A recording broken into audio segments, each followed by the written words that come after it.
আমরা একটি hi tech lab দেখতে পাই, যেখানে ইঞ্জিন কর্পোরেশন তাদের বিজ্ঞানী এবং ইঞ্জিনিয়ারদের সাহায্যে ডাইনোসরের রক্ত এবং ডিএনএতে পরিবর্তন আনার প্রক্রিয়া শুরু করে। এটাকে মিউটেশন বলা হয়। ইঞ্জিন কর্পোরেশন এখানে ডাইনোসর তৈরি করে ফেলেছে। তারা চায় যে ডাইনোসররা এই পরিবেশ এবং এই সময়ের নিজেদের মানিয়ে নিক। একই সাথে তারা তাদের আরো শক্তিশালী করতে চায়, যার জন্য তারা ক্রমাগত এক্সপেরিমেন্ট করতে থাকে। এই এক্সপেরিমেন্টের সময় তারা একটি টিউরেক্সের ডিএনএ পরিবর্তন করার চেষ্টা করে। তখনই সেখানে একজন কর্মীর দ্বারা ভুল হয়ে যায় এবং তার ভুলের কারণে সেখানে একটি ভয়ঙ্কর বিপর্যয় নেমে আসে। এই পুরো প্রক্রিয়া চলাকালীন মেশিনগুলোতে সমস্যা দেখা দেয়। টিরেক্স এখন একটি নতুন বিপজ্জনক মনস্টারের রূপ নিয়েছে। সে জেগে উঠে, এরপর সে পুরো ল্যাবের ধ্বংসযজ্ঞ চালায় আর বিজ্ঞানীদের মেরে ফেলে। সবাইকে এই জায়গা ছেড়ে যেতে হয়। পুরো ল্যাবের রহস্য এবং এখানে যা কিছু হয়েছে তার সময়ের সাথে সাথে চাপা পড়ে যায়। 17 বছর পর্যন্ত কেউ দ্বীপে আসে না। 17 বছর পর আমরা মার্টিন নামের এক লোককে দেখি। সে একটি অনেক বড় ফার্মাসিউটিক্যাল কোম্পানিতে হাই লেভেল এক্সিকিউটিভ। কোম্পানির নাম পাকাতজেনিক্স। এই কোম্পানি বিশ্বের সবচেয়ে মারাত্মক রোগের চিকিৎসা খোঁজার জন্য বিখ্যাত। কিন্তু এই মুহূর্তে বিশ্ব আরও একটি নতুন গুরুতর স্বাস্থ্য সমস্যায় ভুগছে। একটি অদ্ভুত এবং দ্রুত ছড়িয়ে পড়া হৃদরোগ, যা সাধারণ মানুষের জন্য এখন স্বাভাবিক হয়ে উঠেছে। পাকাতজেনিক্সের রিসার্চ ডিপার্টমেন্ট আশঙ্কা করে যে আগামী কয়েক বছরের মধ্যে এই রোগটি বিশ্বের 20% জনসংখ্যাকে গ্রাস করবে। অর্থাৎ প্রতি 5 জনের মধ্যে একজন এই রোগে আক্রান্ত হবে। এবং এমন পরিস্থিতিতে যদি কোনো কোম্পানি এই রোগের চিকিৎসা খুঁজে বের করে, তাহলে তার ওষুধের চাহিদা সারা বিশ্বে প্রচুর পরিমাণে বেড়ে যাবে। এই জন্য এই কোম্পানি একটি নতুন মিশন শুরু করে। এমন একটি মিশন যেটা কেবল তাদের শুধু মেডিকেল সায়েন্স বিপ্লব আনার সুযোগই দিবে না, বরং $1 বিলিয়ন আয়ও করাবে। এখন কোম্পানি যখন এই বিষয়ে গভীরভাবে গবেষণা করে, তখন তারা একটি চমকপ্রদ সম্ভাবনা দেখতে পায়। আর সেটা হলো ডাইনোসর।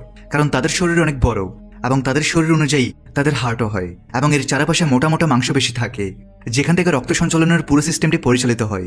আসলে এই সবকিছু মানুষের হৃদরোগের চিকিৎসার জন্য এক অন্যান্য মডেল। পাকাতজেনিক্স বিশ্বাস করে যে যদি আমরা ডাইনোসরের রক্ত সংগ্রহ করতে পারি, বিশেষ করে তাদের হৃৎপিণ্ডের কোষের সাথে যুক্ত জৈব কাঠামো, তাহলে তা দিয়ে একটি কার্যকর ওষুধ তৈরি করা যাবে, যেটা মারাত্মক রোগকে মূল থেকে নির্মূল করে দিবে। তাই এই ঝুঁকিপূর্ণ মিশনটি সম্পূর্ণ করার জন্য কোম্পানি পুরো দায়িত্ব মার্টিনকে দেয়। তাকে একটি টাস্কও দেওয়া হয়, আর সেটি হলো 3টি ভিন্ন প্রজাতির ডাইনোসরের রক্ত নিয়ে আসা, যার মধ্যে একটি সমতল ভূমিতে চলাচল করে, দ্বিতীয়টি পানিতে থাকে এবং তৃতীয়টি বাতাসে উড়ে। অর্থাৎ এই মিশনের জন্য তাকে 3 ধরনের ডাইনোসরের প্রজাতিকে ট্র্যাক করতে হবে আর তাদের ধরে রক্তের নমুনা সংগ্রহ করতে হবে। কিন্তু এই কাজটা এত সহজ নয়, কারণ এই ডাইনোসররা বিশ্বের সবচেয়ে বিপজ্জনক এবং নিষিদ্ধ এলাকায় বাস করে। মার্টিন জানে যে এই মিশন সে একা করতে পারবে না, তাই সে কিছু বিশেষজ্ঞের একটি দল গঠনের সিদ্ধান্ত নেয়। এই কারণে সে প্রথমে জোরার সাথে দেখা করে, যে আসলে একজন প্রাক্তন বিশেষ বাহিনীর কমান্ডো। জোরা শুধু একজন সৈনিকই নয়, বরং সে জঙ্গলে টিকে থাকা এবং হাইটেক অস্ত্রের ব্যবহার করার পাশাপাশি সব ধরনের বিপদ মোকাবেলা করতে পারে। আর এই কারণে মার্টিন মনে করে যে এই মিশন যদি তার সাথে মিলে কেউ শেষ করতে পারে, তাহলে সে হলো জোরা। জোরাকে নিজের দলে অন্তর্ভুক্ত করার জন্য মার্টিন তাকে সরাসরি $10 মিলিয়ন অফার দেয়, যা সত্যি অনেক বড় একটি অঙ্ক। কিন্তু জোরাকে এর চেয়ে বেশি আকর্ষণ করে এই মিশনের অ্যাডভেঞ্চার। মার্টিন যখন তাকে পুরো মিশনের বিস্তারিত জানায়, তখন তাকে পরিষ্কার করে দেয় যে এই সবকিছু সম্পূর্ণ আনঅফিসিয়াল ভাবে হবে। অর্থাৎ এটি একটি সিক্রেট অপারেশন, যার জন্য কোনো সরকারি অনুমতি নেই এবং কোনো নিরাপত্তাও নেই। আর এটাই এই মিশনের সবচেয়ে বড় চ্যালেঞ্জ, কারণ কোনো দেশের সরকারই ডাইনোসরের এলাকায় যাওয়ার অনুমতি দেয় না। এই মিশনের সফলতা এই বিষয়ের উপর নির্ভর করে যে তাদের পুরো দল গোপনে সেই এলাকায় প্রবেশ করবে যেখানে ডাইনোসর আছে, এবং তাদের রক্তের নমুনা নিয়ে ধরা না পড়ে সেখান থেকে বেরিয়ে আসবে। এখন জোরা দলে যোগ দিয়েছে, কিন্তু মার্টিন আরও একজনকে তার দলে অন্তর্ভুক্ত করতে চায়, আর সে হলো ডক্টর হেনরি, যে একজন প্যালিওন্টোলজিস্ট, অর্থাৎ এমন একজন বিজ্ঞানী যে পুরনো বিষয় নিয়ে গবেষণা করে। তার ডাইনোসরের সম্পর্কে অনেক গভীর জ্ঞান রয়েছে। আর যখন হেনরিকে সে পুরো মিশনের ব্যাপারে বলে, তখন সে এই মিশনে যোগ দেয়।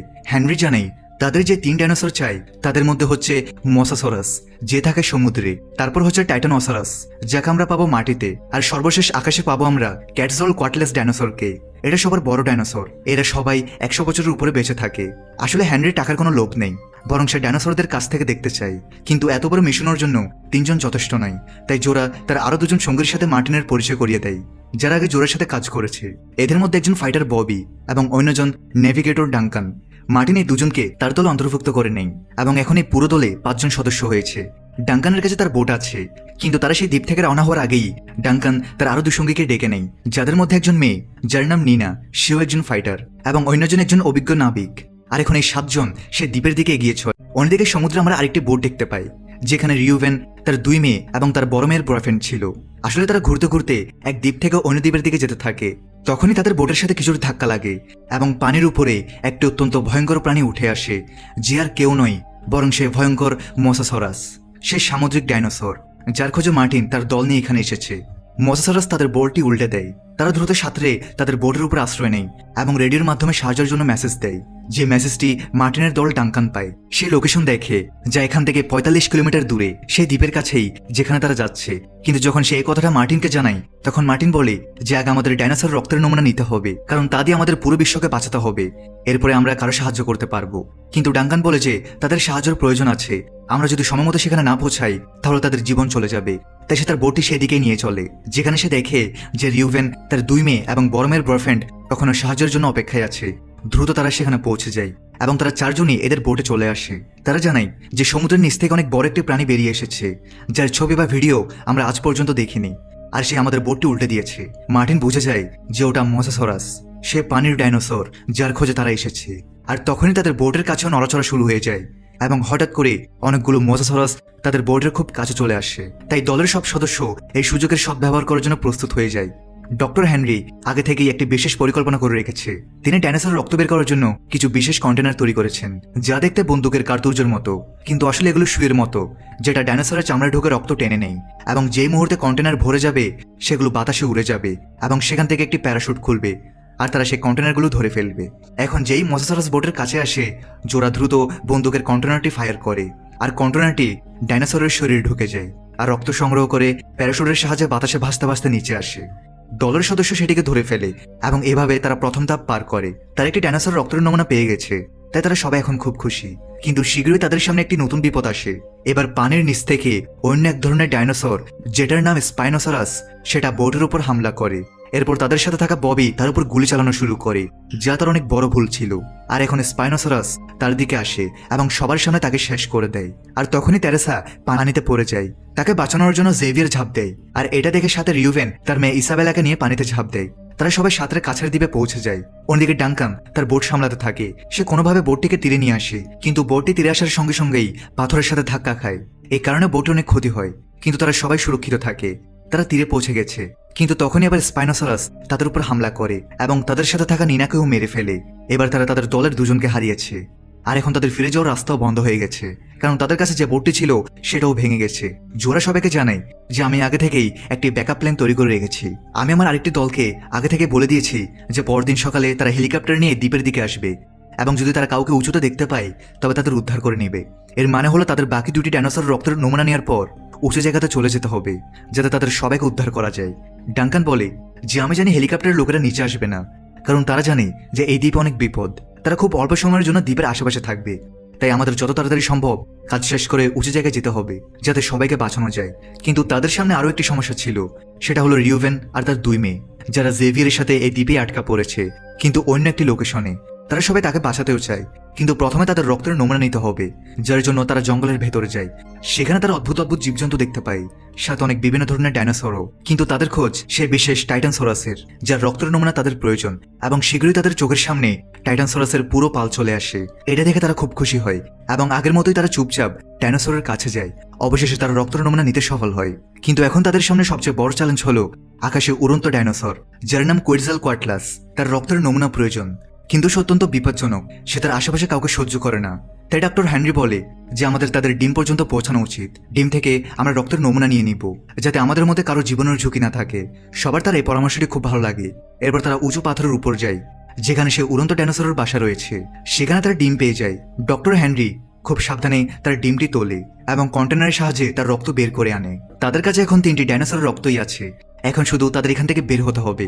কিন্তু তারা এখান থেকে বের হওয়ার আগেই কোয়েটজালকোয়াটলাস সেখানে চলে আসে, আর তাদের নিজের বাসার কাছে দেখে সে খুব রেগে যায়। ডাইনোসর তাদের উপর হামলা করে এবং সেই নাবিককে তার থাবায় ধরে মেরে ফেলে। আর এই সুযোগের সদ্ব্যবহার করে জোরা, ডাঙ্কান এবং হেনরি তারা সেখান থেকে পালাতে সফল হয়। সন্ধ্যা নাগাদ তারা দ্বীপের সেই পুরোনো ল্যাবে পৌঁছে যায়, যেখানে তারা সেই পরিবারটিকে খুঁজে পায়, যারা অন্য বোটে ছিল।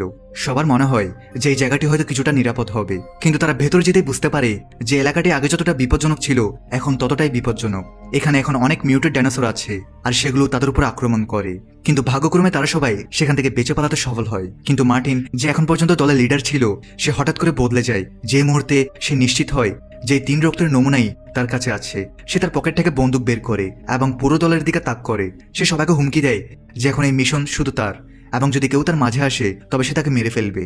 কিন্তু তাদের সবার ভাগ্যে অন্য কিছুই লেখা ছিল, কারণ ঠিক সময় সেখানে একটি বিশাল মিউটেড টিরেক্স চলে আসে। এটা সেই ডাইনোসর যে বহু বছর আগে যখন এই ল্যাবটি ধ্বংস হয়ে গিয়েছিল তখন থেকে এখানে ছিল, এবং সে আগে থেকে আরো ভয়ঙ্কর রূপ নিয়ে সামনে আসে। সে সরাসরি মার্টিনের উপর হামলা করে এবং তাকে গিলে ফেলে। এই হামলার সময় মার্টিনের হাত থেকে রক্তের নমুনার কন্টেনারটি পড়ে যায় এবং জোড়া দ্রুত সেটা তুলে সুরক্ষিত করে। আকাশে তাদের সাহায্যের জন্য হেলিকপ্টারও চলে আসে, কিন্তু টিরেক্স অত্যন্ত বিপজ্জনক।